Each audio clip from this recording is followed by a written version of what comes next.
Welcome back to Off Ball Takes. This is your host, Yarby Laws, and this is my co-host, Christopher Wells. We appreciate all the support on our recent content, and before we do get started, please don't forget to like and subscribe, and follow us on Instagram and TikTok at the OBT Podcast for more content and updates. Yes, we're back. We're here again with more NBA content. We're almost through another NBA week. Doing great. And we have some basketball to talk about here. And we'll start with the Milwaukee Bucks. Giannis, game winner against the Indiana Pacers. Miles Turner revenge game, right? Playing against his former team for the first time. We know that by and large, he's had different comments over the course of the offseason about how things have gone down, how things have went. And, when you watch the game and you watch the Bucks over the course of the season so far, right? This is a team where we got a number of comments from Bucks fans, right? Who didn't necessarily agree with, understandably, right, what we thought about the Bucks, right? Because we were not particularly high on their team or their offseason.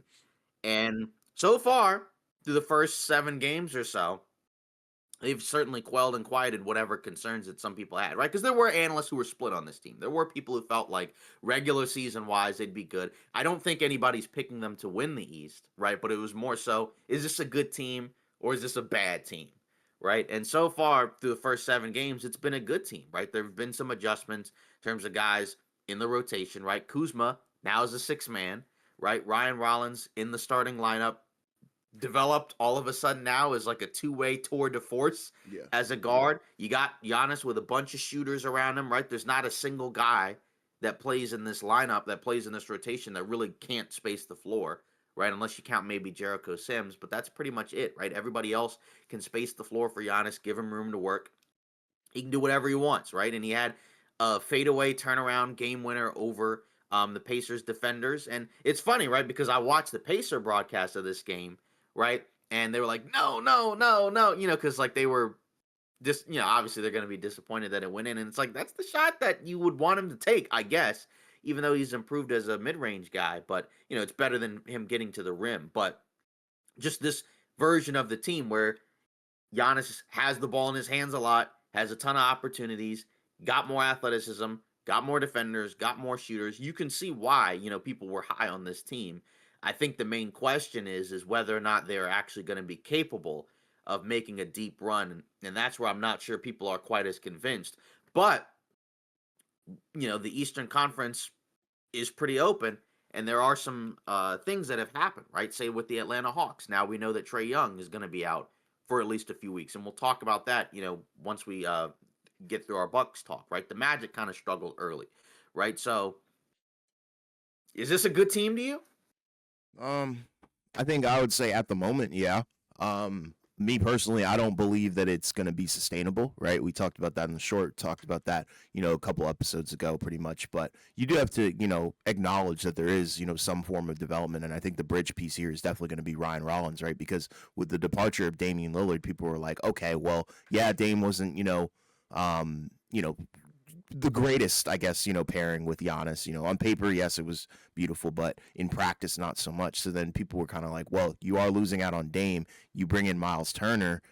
I mean, where are you going to kind of get other offensive firepower from? And then defensively, right, there were also questions of what does that backcourt look like? Because, no longer you don't have a Drew Holiday in the backcourt either. And that was very clearly a problem when Dame was on the team. But Ryan Rollins has kind of been the perfect complementary piece to Giannis, honestly, right? He gives you kind of, I'm not going to say the same defensive production level as Drew Holiday, but he's actually a very, very serviceable defender to the point where he gets you stops on the perimeter, and then offensively he can explode pretty much at any given point, and also, is efficient at the same time. And that kind of goes to what you were talking about, where everybody on this team can pretty much shoot. And if you give Giannis that much space, right, that opens the floor for him to pretty much do whatever he wants, and that's what he's done, right? Like, he's averaging 34 points per game, 13 rebounds, and 7 assists pretty much. So, he's having an MVP-level season alongside guys that maybe, going into the season, you probably didn't really think that were that good, right? We talked about the memes, right? We weren't really happy with their offseason, but you do have to credit them and what they've done, throughout the first, 7 games or so of the season. So shout out to them. Do I think, in a month we'll be having the same conversation? Probably not. I think some guys will probably sputter off, maybe, but you do have to credit Doc Rivers as well for the adjustments and things like small things like bringing Kuzma off the bench is probably better for the team as a whole. And then they are kind of filling in for injuries, right, with Kevin Porter Jr. as well. So they are facing adversity here, but shout out to the Bucks for being one of the best teams early in the season. Yeah, and that's kind of the framework for what this team is supposed is supposed to be, and that's kind of ideally what you want around Giannis. And with a guy like Ryan Rollins, he can play with speed too, right? Because in the game, one of the other games against Golden State, he just went by all their guards, right? Like they really had no answer for him defensively, right? Mm-hmm. Which, who knows, what that says about their defenders in the backcourt, but just as a whole, right? Being able to have guys who can play with pace and shoot the ball and be physical on the defensive end, it's pretty cool. Like you said, we do have to see if it's sustainable. I'm willing to admit that like I could see like regular season wise better than what we might have thought. I still don't really trust the postseason aspect because I just don't know if I can really trust that those guys are going to play at the same level in the playoffs. Yeah, Maybe they do, but I don't know if I can really buy that because I feel like we've seen that type of play before, right? With those type of teams, right? Where like some of those type of guys that can help you in the regular season, they can't necessarily be 16-game players. But Giannis, which is kind of what we expected, right, has played, like you said, at an unbelievable MVP level, right? Where, he is going to be one of the early odds-on favorites to win it, right? Where, I think our early pick was Jokic. It'd still be possible, right? But he wouldn't win it if it was today, I don't think. So we'll have to see. But yeah, congratulations and shout out to the Bucks so far for playing really good basketball. And that kind of brings us to some of the other teams in the East, right? Like with the Hawks, right? Where Shams Charania put out Trae Young's going to be out or reevaluated, excuse me, in 4 weeks with an MCL sprain, right? So he got hurt one of the last few games that they played. And, that's a loss, right? Because that's their best player. I mean, some people have said it's Jalen Johnson, right? But I think Trae Young is the best player to us, right? Maybe we're the wrong ones, but obviously because of what he can do in terms of running the offense, being a scorer, being able to, pass off the catch, off the move, of course, shoot as well, right? For a team that, some of their guys aren't great outside shooters, but they have had some. But it's tough because you're going to be without your best player for an extended period of time.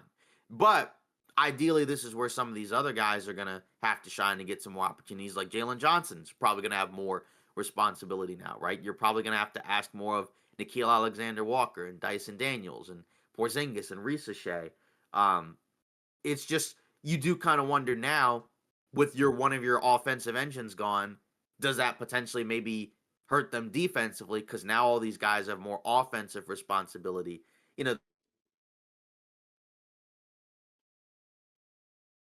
Without Trae Young, right? I mean, like, because they haven't played a ton of great teams necessarily yet. But it's definitely not great, particularly because it's a while and we're going to have to see how many games they can, trick off. I suppose, if you look at their schedule coming up over the next few weeks, obviously I'm not going to go over every single game, but they do play some good teams, right? Like they'll play, Orlando, who funny enough has been struggling as well. They've actually been healthier. They'll play the Lakers, they'll play the Clippers, but then they'll also play, like the Kings, who've not been that great, right? They'll play the Utah Jazz, right? They'll play, the Suns, who may actually be okay, probably not, but so they don't have the toughest schedule necessarily, which I guess helps early on in the season. But everything's made harder and more difficult just because of the fact that you're without your best player. But we will get to see these guys have some opportunities, right? Because like last year, they played well. Jalen Johnson gets hurt. They tank, right? And so obviously he's been able to build a lot of stock with his play over the course of the last few seasons. So now he's going to have the opportunity to keep the team afloat while Trae Young is out. And I think they could do it, especially given the schedule. But it obviously just makes things tougher because you want to build chemistry because you have some new pieces and you are going to be without your orchestrator for some time. So it's definitely tough. Not what you want. Yeah, I think that's the problem with Atlanta. It seems like they're a great team on paper, and I think people had big expectations about them, coming into this season. But you look at it, and Trae Young, being out could potentially just make the team a little bit too volatile, right? Because now you don't really have that elite playmaker anymore. And granted, Trae Young wasn't having a super awesome, season so far, right? It's kind of been kind of wonky with the efficiency. Still, obviously, a good playmaker and whatnot, but him being out definitely hurts this team. But yeah, a lot of guys are going to need to step up, right? And like now, I'm kind of wondering, okay, what does Porzingis look like now that Trae Young's not going to be on the court? What does Ricochet look like as well, right? Like those are kind of things that I'm curious about, especially Ricochet and Dyson Daniels, right? Like I am curious, um, how their numbers look, especially offensively, right? And then Jalen Johnson is pretty much going to have to carry the load, and that could be a good test for him. But for Atlanta, this is really going to suck because I think they can't really afford to have a start like this, especially if they want to be a elite contender, in this Eastern Conference. But we'll see what happens. Yeah, I mean, of course, through the first stretch of games, advanced stats are kind of tricky just because it's such a small sample size and they'll change a decent amount with every game. But offensive rating, they're 24th so far through the season, and Yeah. then defensively 17th.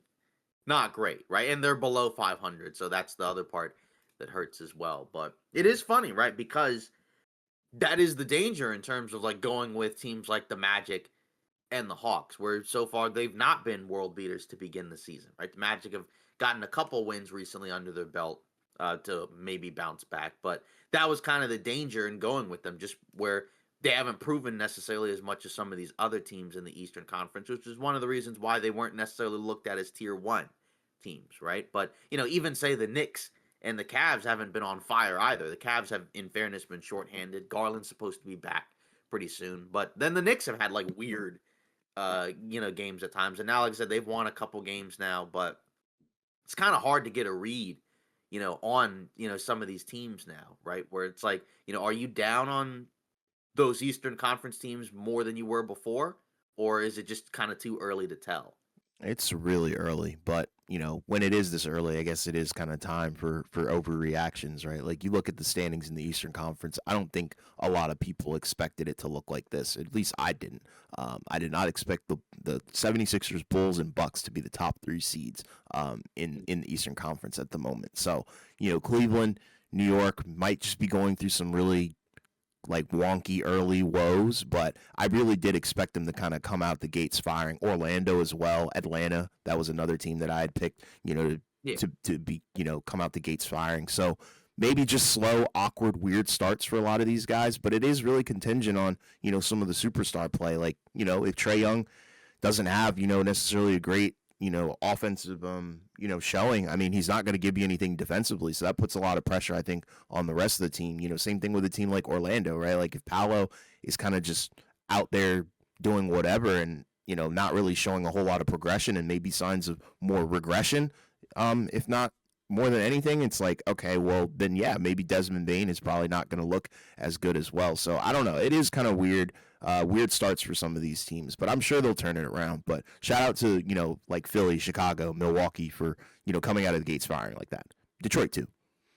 Yeah. Oh, yeah. Detroit for sure, right? That's a team that's won three in a row. Mm-hmm. And that's kind of a team that was a little bit tricky to figure out just because of they lost some vets and they're kind of replacing them with some younger guys. But so far they've been able to hold it down for the first stretch of the season, right? And Cade Cunningham, right, has continued to progress and is having an MVP level season Yes, in sir. some in certain aspects, right? Especially in terms of the playmaking, right, where the turnovers are down, which is good, right? Because last year he averaged what 4.5. Mm-hmm. Now he's down to below 4, right? 3.7, which is still high, but assists have gone a little bit up, turnovers have gone down.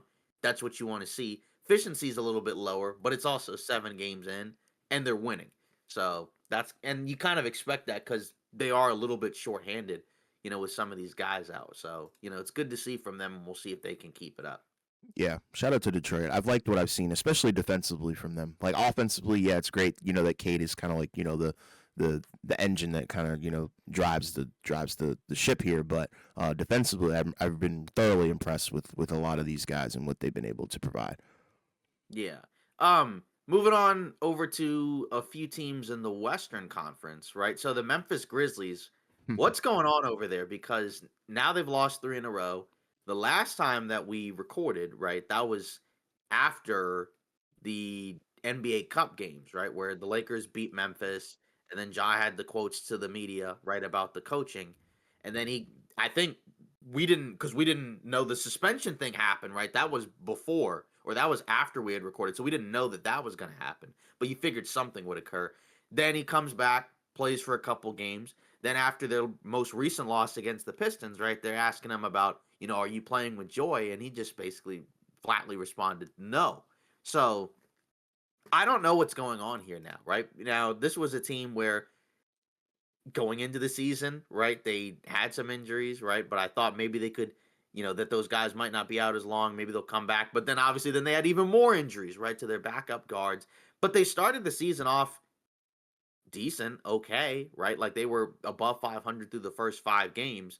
But then they just had some, rough losses the last few games. The Lakers won, right? They were up 15 at halftime and then, ended up losing that game, right? And Ja was horrific in that game, right? And then obviously the Raptors won. He didn't play, right? So you just take away another player. You really had no high-level guards.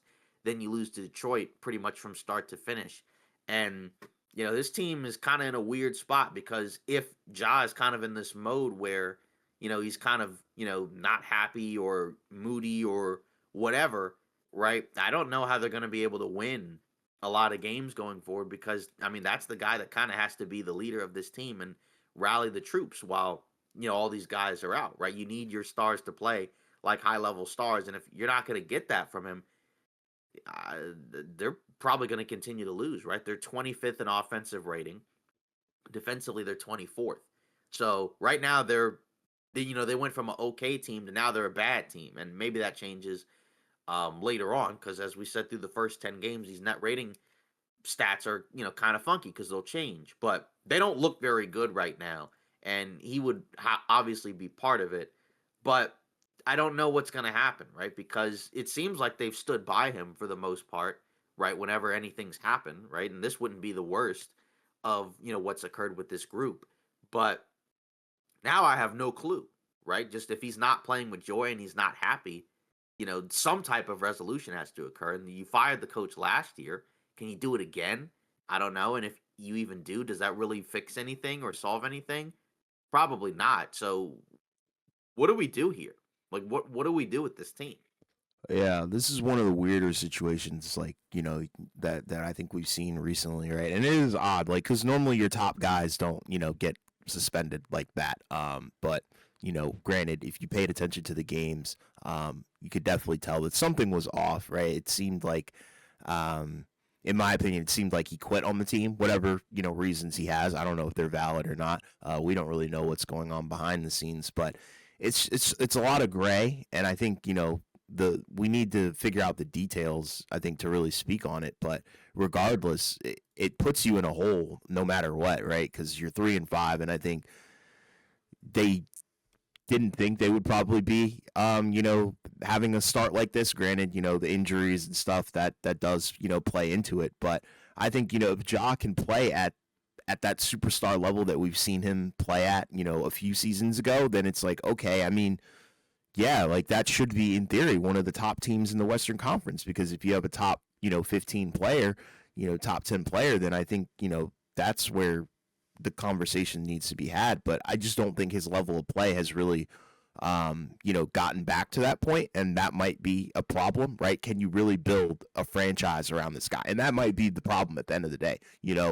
Front office, coaching staff, they might not necessarily believe in the fact that, this guy can lead a championship caliber team, especially in that Western Conference, right? And the play, in my opinion, on the court has not really shown us that. We saw flashes of it, like I said, a few seasons ago, but as of late, as in like the past couple, not really at all, man. And, the off the court stuff, granted, we've grown, I think he's grown from that a little bit, but this is kind of reminding me of it because now, your mentality is affecting the rest of the team and your on-court performance as well. So I'm not really sure what's going on, but it might be time to nuke it. I mean, I've already seen the hypothetical Morant trade and 2K rebuild videos, so that's how you know something's brewing. Yeah, and it's wild, right? Because he had a couple games this season, right, where he came through for them late in the game, but just overall in terms of his stats, right, like 20 points, 7 assists, but the shooting is horrible, right? He's down to 14% from three, 39% from the field. And I don't know if that's going to necessarily stay that way.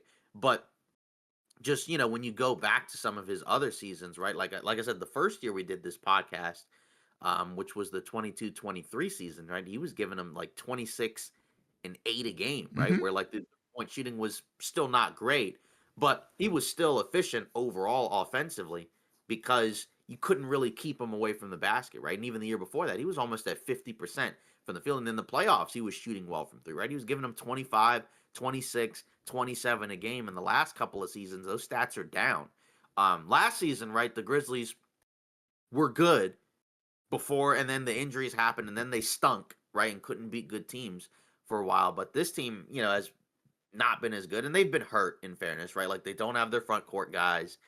Their backup guards are down. So, they don't really have a lot of depth here to work with, even though, like, it's a deep roster, but you're still forced into playing guys a little bit more than you probably normally would if they were fully healthy. That's a certain point. You just kind of hope that he gets back to it, right? Because if he's just, I don't think he's this necessarily on the offensive end. I think there's some other stuff going on as well. But if he's just not the same guy that he was a couple seasons ago, then I don't think you can really, succeed with him as your best player or leader, because then he just wouldn't be good enough, right? Because at that time, he was in the discussion for, like top 10 player, or probably was, right? But now, most people are like, is this guy even top 20? Yeah, there was a debate, like, remember, like, between who's better, who would you rather start a franchise with, John Right, Morant or Anthony Edwards? Now, we already know how that conversation goes, but right. it is wild to see. I'm gonna say it, the fall off of Ja. Yeah, and it's not even just, say like an Ant, right? There are other players that have kind of passed him by at this point, Yeah, right? So that's kind of over the last few years. So we'll see. At this point, I'd be kind of skeptical just because it just feels like, what's the solution to this if that's what's happening? Like, if he's just not happy or not playing with joy, I don't know what the solution is. And whatever it is, I don't think fixes the team. I think you just got to hope and pray that maybe you can hang around. Maybe these guys come back in a month or so, and then maybe you can get some wins in. But I'd have a hard time. By the time that happens, this team could be sunk. So, yeah, they're not like New Orleans Pelicans level done, but they're kind of in a rough spot right now. Like, it's still there's still time to turn it around, but he's gonna have to be better. And if he's just not focused and locked in and not committed or playing with quote unquote joy, it's not gonna happen. yeah, and it's weird because I think it was very noticeable considering the fact that if you paid attention to Ja in the past, like, what, 3 or 4 years, right? Like, I mean, respectfully, the guy, when he's engaged, like, he's one of the most fun players to watch. He plays with a lot of fire, energy. It's just not there. Simple as that. So, maybe another destination is where he can get that fire back, but who knows? Yeah, and I'm not ready to go there just yet, especially because I don't know what teams, realistically. I mean, of course, I guess it'd be the same type of teams you'd expect, but it probably wouldn't be a serious team, right? It would probably be one of those teams that would be kind of desperate, for some type of star power, right? Like, we know the teams, who knows? It could be Miami, it could be Sacramento, it could be, New Orleans, who knows? Like I said, I haven't come up with, Ja Morant trade proposals. Like you said, you already see that in 2K, but, we just got to wait and see, but it doesn't look good. And so probably leaning towards it's not going to be good. Yeah. Yeah. So moving on, just kind of looking at a couple other teams. Phoenix Suns ended the Spurs' undefeated stretch going into the season. Don't know if we'll probably talk about this team a whole lot over the course of the season, but they were able to, get some get like back to back wins. I mean, one was against the Jazz, so it's like whatever. But, the Spurs one, this team has actually been pretty feisty on the defensive end, right? Where they actually made it really tough, for Wemby to score, right? It wasn't like it was a game where, oh, Wemby was good, right? And then maybe they just barely lost. Like, no, they got blown out, right? Like, this game was not close. And Wemby probably had one of the worst games that I've seen from him in a while, especially by far this season, right? Because this season he was, just a man possessed. But in this game, right, did have 9 rebounds, 4 blocks, but 9 points, fouled out, right? Or excuse me, had 4 fouls, 6 turnovers. My bad. Just not a great game. And then unfortunately, Dylan Harper got hurt, and he's supposed to be out for at least, well, they said multiple weeks with a calf injury. So that's probably not great.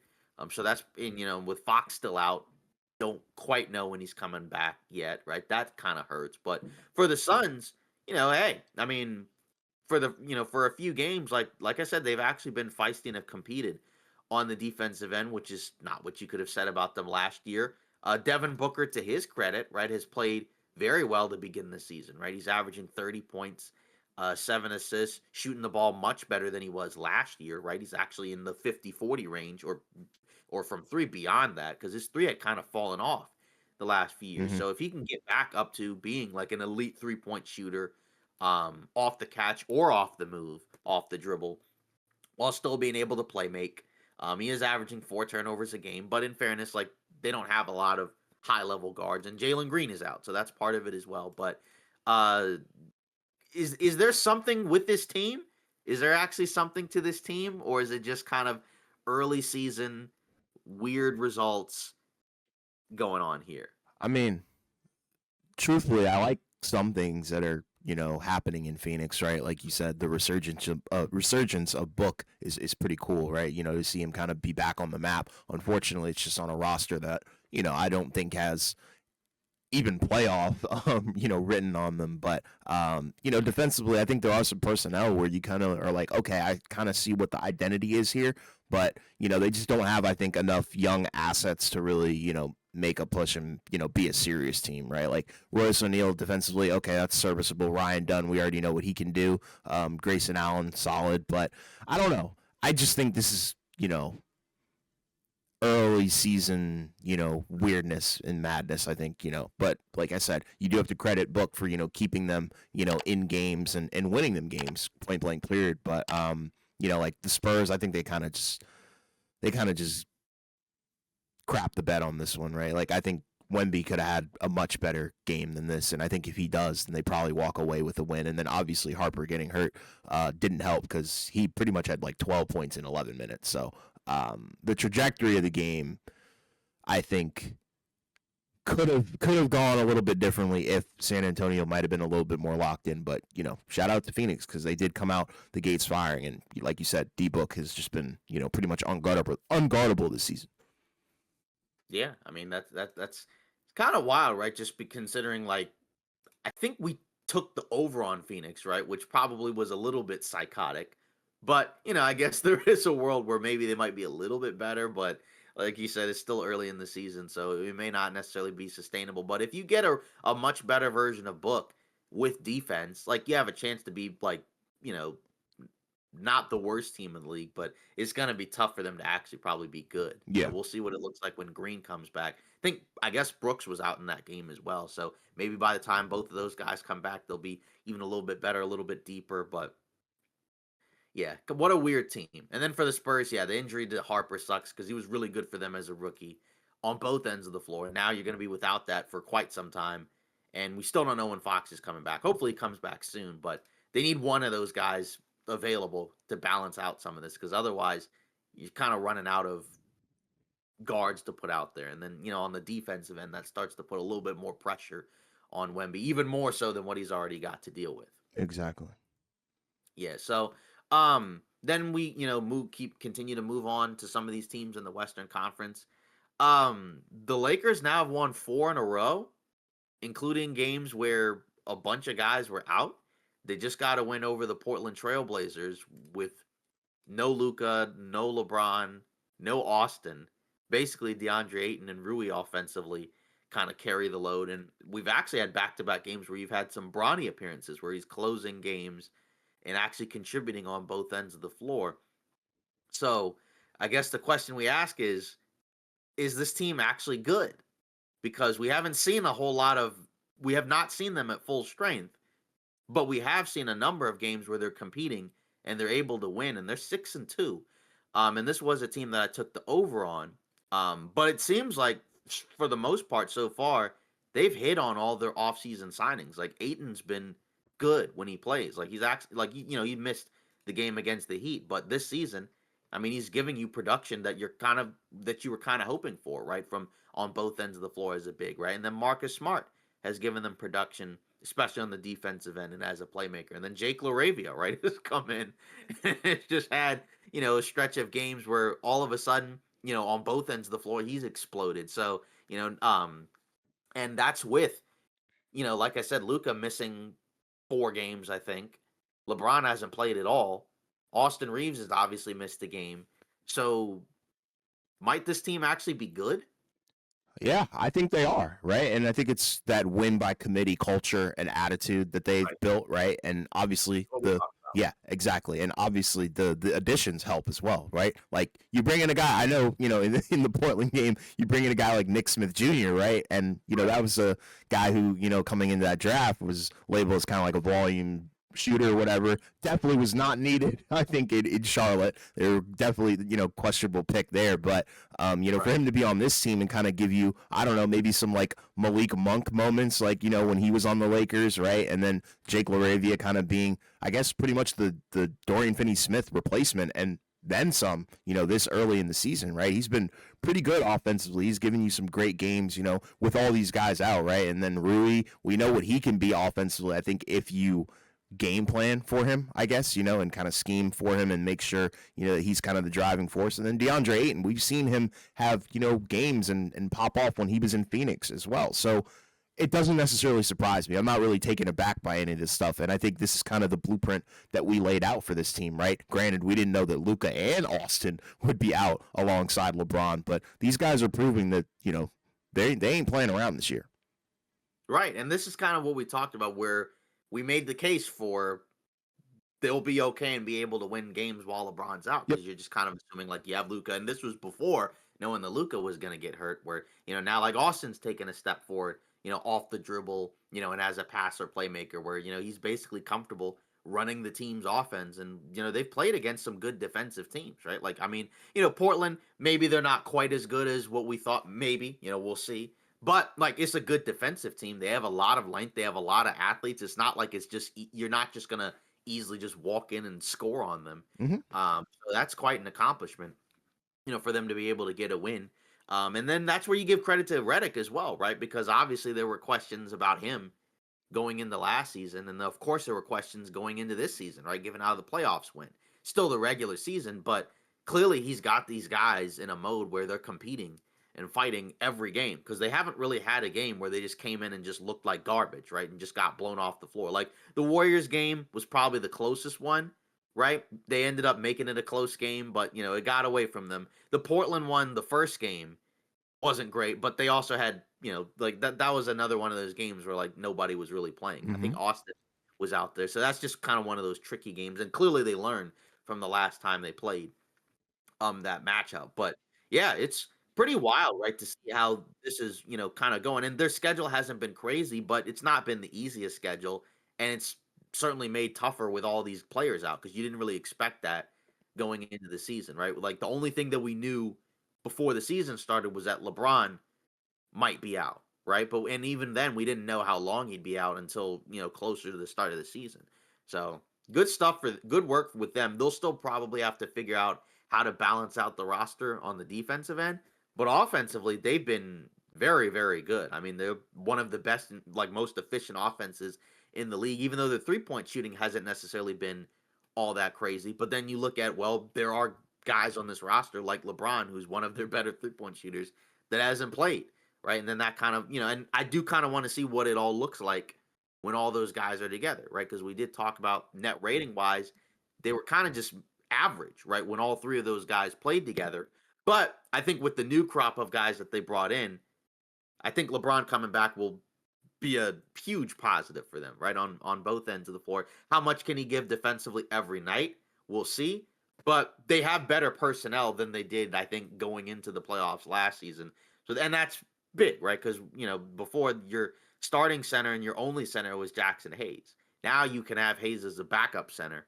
You can have Aiton as a starting center, and you have a guy like a Marcus Smart. Just can they stay healthy? Can they do this over the course of 82 games? That's the question. But so far, they've checked a lot of the boxes that you want to see in terms of like being able to win a lot of these games. Exactly. Yeah. So then I guess to kind of touch on, a couple other teams, before we probably close it out. So also might as well check on the Rockets. They've won four in a row, right? They've had, offensively one of the best. They've been offensively one of the best teams in the league without, a traditional point guard. And, they're getting contributions from a number of guys. Obviously, we've talked about Durant, talked about all their starters. Obviously, this is your team, Sure thing. right? So, I kind of want you to lead the conversation here, right? What have you seen, right? Because the last time we talked about the Rockets, right, you were kind of saying, well, their schedule's been kind of soft, right? Where like you were mentioning, like, yeah, they're scoring a bunch against some of these, weaker teams, which is what you're supposed to do.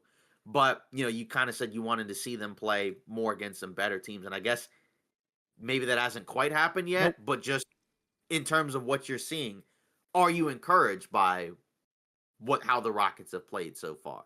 Absolutely. They're winning the games that they're supposed to, because I think a telltale sign for a team that would have, some potential trouble down the line is they're losing winnable games, right? And I think, like I said last episode, the Oklahoma City game was peak. I think that was such a toss up at that point, just because of, the offensive and defensive firepower that both of those teams have, right? And that is why a lot of people did pick Houston to come out of the Western Conference. And it's also why a lot of people picked, Oklahoma City to come out of the Western Conference as well. So, but then you look at who they played recently, right? Brooklyn, Toronto, I think was the two teams that they played, the last episode, and now they played Boston and Dallas. Granted, I think a little bit of a step up, from Brooklyn and maybe Toronto.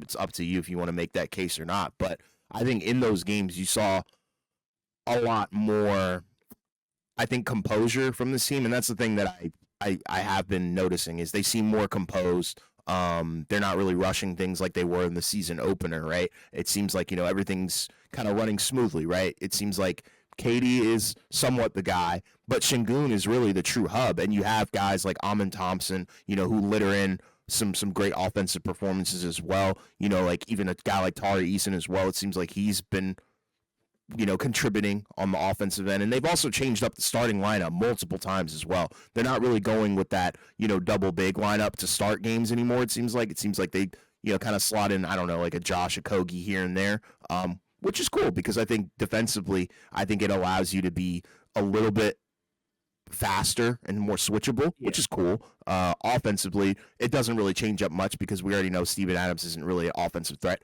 Neither is Okogie. It just gives you a little bit of a different look, and I think that's the cool part. Night in, night out. This team has the ability to be so versatile where they can pretty much switch it up depending on what they're playing up against. So I think there's been good progress, and they're not losing the winnable games. And offensively, they look great, and you're getting a lot from the starters as well. I think the one concern still continues to be Mr. Reed Shepherd, who doesn't really seem like he's, stepping into that fold and is ready to be the starting point guard. So that's kind of the story to watch. I think this team is going to be okay come postseason, but what do they look like post-deadline, and do they address the point guard issue? Because right now it's not really hurting them. But we saw how badly it did hurt them in the season opener.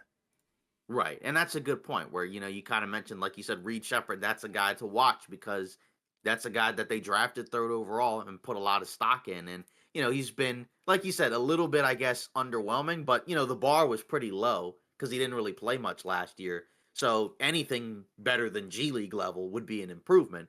It's just, can you really trust it, going into the season, right? Because, just right now, he's still probably not quite ready, like you said, to assume real responsibilities at that point guard spot. And that's where they might just make a trade at some point, to acquire somebody. We don't know yet.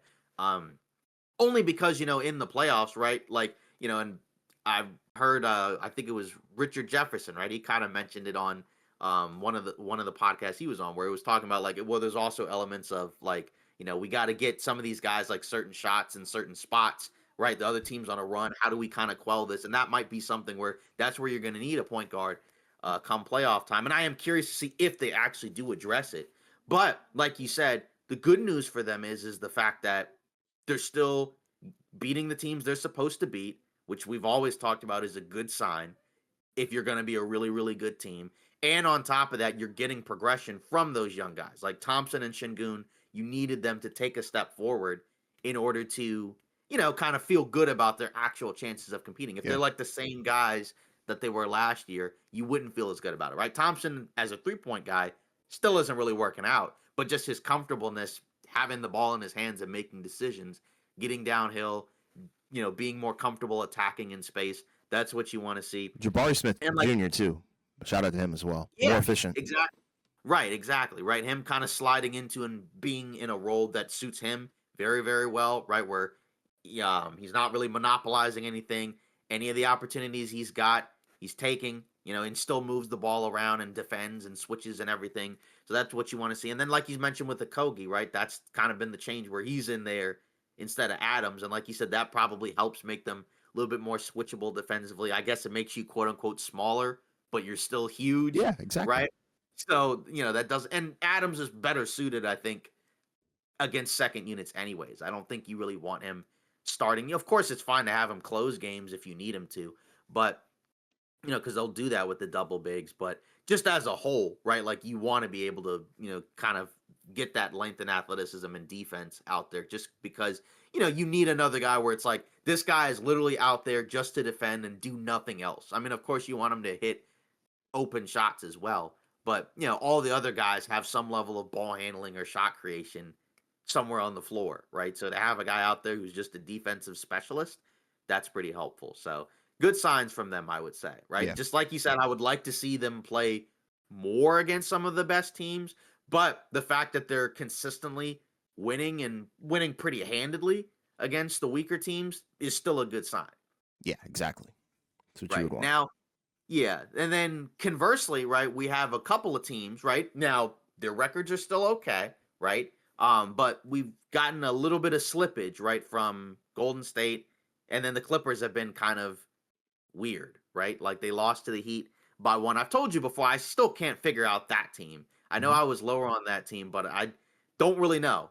It feels like some of the bench guys that they were relying on, some of the free agency signings so far have not been amazing, right? And it's early, so maybe we'll just have to wait it out and see if they can figure it out. But that one I'm probably just lower on. Whereas with the Warriors, they've had a couple back-to-back losses where you mentioned Houston, right? Not really giving away games that you're supposed to win, and now they've had like a couple of games where they're games that they probably should have won. And this happens over the course of a season where you're gonna have games that you're just gonna be like, wow, we just gave that game away.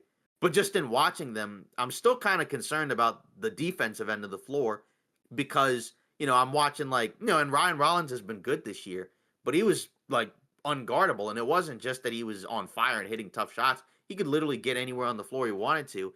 And then Quentin Jackson for the Pacers, that's a guy that we saw in the Summer League, right? And then he has another career game. That's another guy that has basically his best game as a pro against this team. So, are there any questions or concerns about either of these teams? I would probably be more worried about the Clippers than Golden State, but what are you seeing from both of these teams, that maybe makes you concerned, if at all? Yeah, I mean, to be honest, I think the Warriors one is probably a road issue. All 3 of their losses this season have come on the road, so that might be one of those weird seasons where the same type of teams too. Exactly. So they lost to Indiana, Milwaukee, and I believe Portland as well, all on the road. So that's what I'm going to kind of chalk that up to because I think offensively and defensively they have the firepower to compete in this Western Conference. Look at the teams that they beat, right? Like they beat LA, they beat Denver, they beat Memphis, and they beat the other LA team, the Clippers. So I think they'll be okay. It's just a weird stretch for them because they're on the road, but I would expect them to bounce back. The Clippers, though, I don't know what's going on over there. Like you said, weird team to figure out. I think everybody who's been brought in to this roster has pretty much not really lived up to any expectations, if there were any for them at all, right? Like Bradley Beal has just been odd. I don't think that's really working out so far. It seems like Harden and Kawhi are fine, but outside of that, what are you really getting from that team? And I think that's the reason why they're at 500, and they definitely should be a lot higher than that. Because, I mean, granted, they opened the season losing to Utah. Okay, not really panic time. First game of the season, cool. But I think losing to, Miami and then having the New Orleans game pretty close like that, I think those are signs where, okay, right, like we're not really performing the best, against, winnable games, right? Like it's like the Rockets thing. Like I'm not going to say panic time, but it definitely is time to look at things with a magnifying glass and figure out what's actually going on. Because if you want me to be honest, I just haven't really been impressed with, pretty much guys outside of like Kawhi, Harden, Zubac, and John Collins. That's about it. Everybody else has been pretty garbage, in my opinion. Yeah, that's the team that I would be more concerned about. Yes. Personally than Golden State, right? Like you said, it could just be a weird stretch.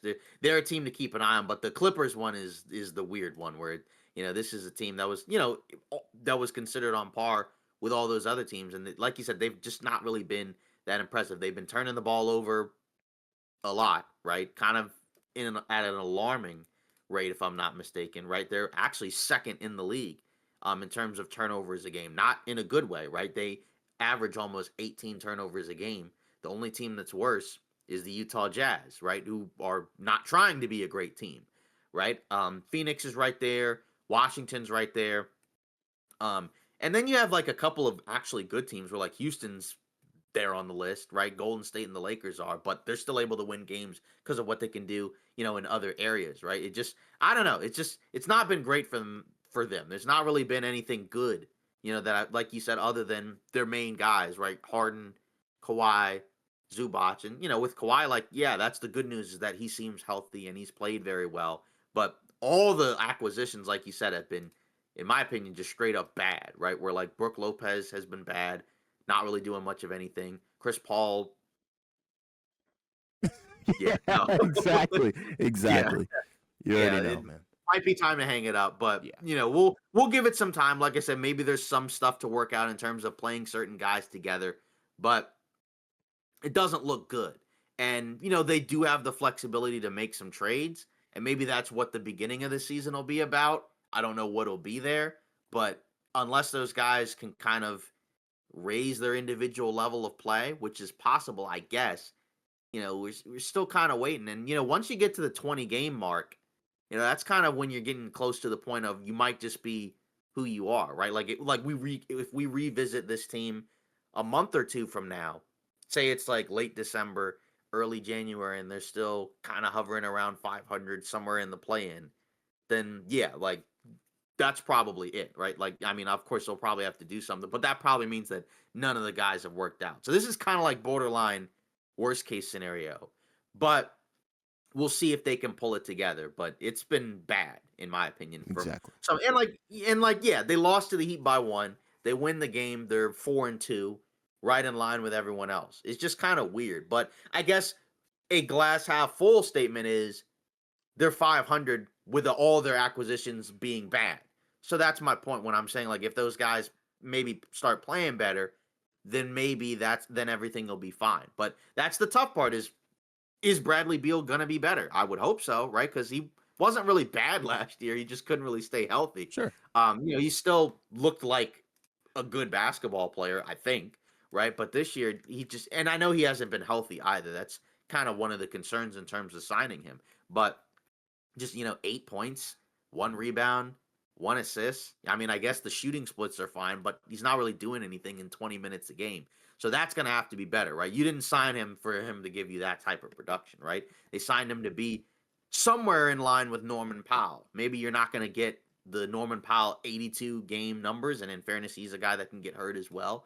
But, being a single-digit guy offensively, that's not great. And maybe he just has to come off the bench. But what's the lineup going to be if he comes off the bench? Maybe you just put Chris Dunn out there. But that's just kind of a weird mishmash of talent. So I don't know what they really do with that unless, like I said, some of those guys play better. But this was not a team I was that high on in the first place.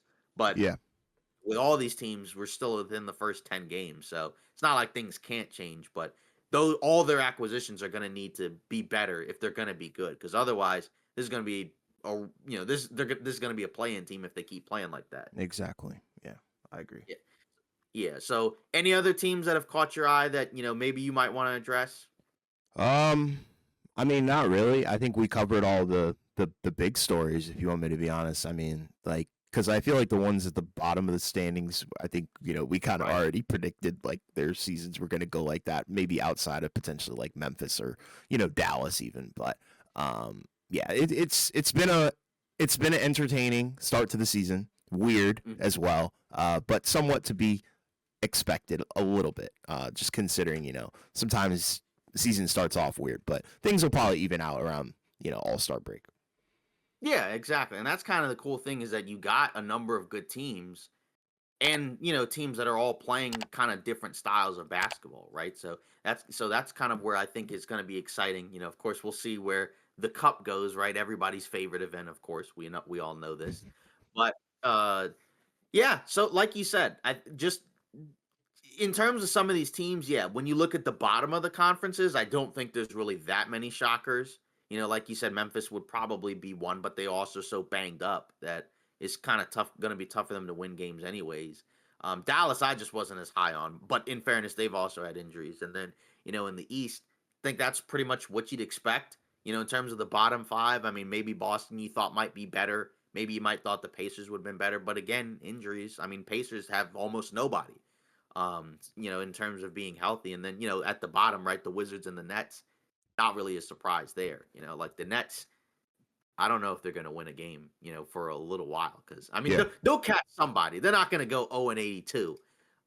But they're quickly turning into the don't be that team. And, on top of that, and I don't want to spend a ton of time on Brooklyn, but I don't feel like any of their young guys have set the world on fire either. Okay. But, I mean, maybe you might think so, but Yeah, I don't just, think so. Yeah. yeah, so. Well, we'll close it out like we normally do, with our poll, and we asked the question of liking the NBA Cup so far, right? This tied into the NBA Cup, and 100% of responses said yes. Obviously, at this point, we've only had one day of NBA Cup games or one night of NBA Cup games, and most of them were really good, and we talked about that in our last episode. So if you want more of a breakdown of those games, then you can go and check out the previous episode, but not really a surprise there. It seems like by and large, like the cup games have been good. I just feel like the significance of the cup probably a little bit lesser than maybe what people felt going into, the cup a couple seasons ago when during the inaugural season. Yeah. But, the games do count, so they are important to at least win some of them. Yeah, I would agree with you. I mean, it's not necessarily, I think, the best thing in the world, but I think it does at least give you a little bit of a break from, oh, this is just another regular season game. Right. Yeah, exactly. So, that pretty much concludes today's episode of Off Ball Takes. Again, let us know your thoughts in the comments about all of these teams. Whether or not you were like us, maybe you've come around to the Bucks a little bit more. Are you surprised by maybe how some of these other teams are playing, good or bad? And let us know, right? And if you want, leave it in at the OBT podcast on any of our socials or on our video. And then, of course, like and subscribe to continue to help the channel grow. So we appreciate all the support. See you next episode. Thanks for watching.